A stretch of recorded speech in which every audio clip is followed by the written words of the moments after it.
Welcome to more Gran Turismo 7 Specialtatin. Today we're featuring it's pretty much a stock car and an oval. Full throttle oval. So, yeah, like the title of the video, one place, kind of probably know what's going before it even starts. Yeah. I mean, this is different than what I did Specialtatin before. I mean, before the Dragon Trail, I'm not going to try and do the voice on his third video I'm recording today, and I couldn't do it to begin with, can't do it now. But yeah, Seaside was just lack of balance of performance, not the dandiest driving, and it just kind of felt like a rock. Second one was alright driving, and the actual, like, the ghosting system worked about 50% of the time every time, and it's actual kind of substance there. This one's oval. I mean, kind of like NASCAR. It might end up being something crazy at the end. Hint, hint, nudge, nudge. And remember before that it seemed like there was foreshadowing that really ended up and there was one and not four. Yeah, this is foreshadowing. Something at the end, but this ain't the end. It didn't start too well either. Y'all notice me just rambling on with the thing? Here's the thing. There's something at the start and something like at the end at the NASCAR type thing. I tried to do manual because when I remember this race, if you automatic, you sometimes got a 7th gear and 7th gear sucks, so you don't want to do that. Started manual and PS4 controller, stick drift, still the same controller, and this was like 2023. In 2023, the stick drift trying to shift this bad. Yeah, I tried to shift from 2nd to 4th gear. Alright, or I got that back. I tried to shift from 2nd to 3rd and ended up in 4th, so yeah, whenever I was saying foreshadowing, I think that's gonna be lucky to begin with. Already down to 4.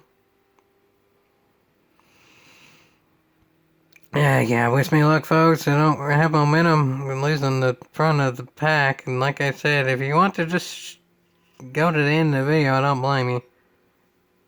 This is looking really, really bad. At least they are bump drafting me, so that's something. Someone's honking in the back, so hopefully you can't hear that something. And now all of a sudden I seem to have momentum. I have momentum than the top 3. Yeah, that car hit the wall, so now I actually do. Huh, so just like that I'm in 3rd. The draft on 2nd and 1st. Car way back there still honking. It's in like 7th. But now I'm in like 2nd. And just like that, NASCAR would have died there. Yeah, NASCAR, like if that happened in the 1960s, genuinely that would have been the end of me. Like when Petty's crashed at Daytona in 1961 was something along the lines of that. Got the front car on where the banking ended. Instead I take the lead. Okay, now douche, just go to the end of the video. There's nothing more at all. That's not foreshadowing. There's literally not. It's still honking in the back there, and it's up to like 6 now, and I still hear it. Actually, I don't even know who it is, to be honest. Probably multiple people now that I think about it. Yeah, I mean, cool. At least where this is a production car, you can honk. And where it's actually a production car race at Oval, I decided to use a main account too. So, I mean, I guess you can consider that cool. And I got the fastest lap in the race. And yeah, it's just like 4 laps straight of honking. Is that cool? Is it cool yet? Is it cool yet? Is it cool yet? Is it cool yet? Okay, there we thing. Okay, we're at the last lap now. Pay attention again. Yes, folks. So let's annotate here real quick because paused it for a while. I did the cardinal sin of NASCAR as I took a lead. Yeah, I had a lead of more than about a car length. You don't do that on oval, especially going to the last lap. But admittedly, I didn't really want to slow down either, because you remember how in the last video, and that was like a positive, ping physics. Or look at the title of this video. Average on average. It's not really positive or negative. It's just kind of the average oval racing experience. Think about the average oval racing experience on Gran Turismo. If I were to slow down and tried to like do actual NASCAR and stuff, or earlier in the video when I tried to do actual NASCAR, it would have gone really bad in actual NASCAR and I took the lead. I tried to do actual NASCAR and tried to do something good, the inverse of laws of polyphony digital or whatever, probably in the bad. So that was my general thought process of this. Is I just figured if I slowed down and tried to use strategy, I would have probably wrecked. Let's see if it worked out. A little bit of bump draft in there. Probably SR would have gone down. I think this was actually in that little bit of time. Whereas after they didn't have DR go down in race A, but it was also just for that little bit when they also didn't have the SR go down, which works for an oval. But we'll see how that works with the quality of driving here at the end. Like I said, typical Gran Turismo, like on average of oval race, you kind of know how that driving's gonna go before I even show it. You can probably tell what's gonna happen. I get passed on that outside. Okay, no, that's not what I predicted. So this really is the average of the average. It got the first race in terms of like qualifying up there. Got the second race with the predictable unpredictability. And then it's kind of just the average of it all combined, with kind of the average oval racing experience, where the middle, like 90% of it's boring. So this really is like the positive and the negative and the average of all into one. So let's see if we get the truly really average experience, and y'all know where this is going. It's 7-car pileup? Say that's about the average. I will say this though. Every video that I've done so far with 3 in this kind of format of the either it's style, substance, or average, all in with a question mark. Notice that, folks? That doesn't mean anything's confirmed yet. I confirmed this though. I screwed up there. Remember how before on the turn I did the going below the yellow line thing and then I took the lead? Well, that turn, banking by the middle of it was like even. Where this was going into the turn, so the banking was gradually changing, and that didn't work. As much as I did the jokes and stuff earlier of trying to do a NASCAR thing in a good way, would have screwed me over, but trying to do it in a bad way, I actually passed people. Well, I mean, no matter what, this probably in hindsight was never going to work. Going into the turn with the change of the banking, I tried to get off the banking with still half the car on there so I didn't get a reset. Yeah, of course that didn't work. In hindsight, I screwed up there. I now realize this, but at the time, I was kind of just thinking of either take the win or cause a 7-car pileup. Either or is good for views. Neither of those things happened yet. Well, more than likely, it's a 7-car pileup over win at this point. But let's see how powerful draft is, or first make some mistake.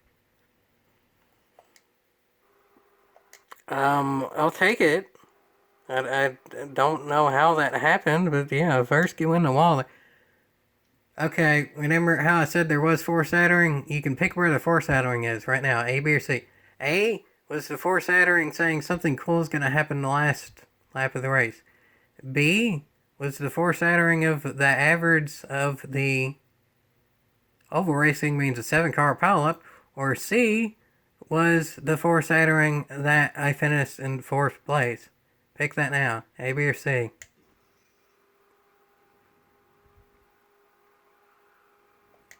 That car's trying to spin me. So, yeah, it's not the dandiest, and it's first still somehow has momentum. How that works is beyond me. How does first hit a wall that hard where sparks coming off it and you can even see in the daytime? Third tries to spin me out and like everyone has momentum and no one wrecks. I don't know exactly how that works. So I guess the answer was A, surprisingly. It's not really what I figured going in. But I mean, still though, it's that predictable unpredictability. The average experience, all in all, wasn't necessarily the 7-car wreck. It was just that something cool was going to happen towards the end. And honestly, the cool bit there was that somehow the leader managed to have enough draft to go on the top to pass me, hit the wall at the end, and still somehow win relatively easily. And even third trying to wreck me didn't work. So this had in the first race of the falling through the field with style, because stick shift and drift both. Stick drift caused bad stick shift, and I was in fourth gear when I needed to be in third, so I dropped like fourth or fifth or whatever it ended up being, with the foreshadowing or fifth or any of that, and you can call that how it may. It ended up this. But it had to in the second race too, because it's already mentioned the foreshadowing stuff and then there too.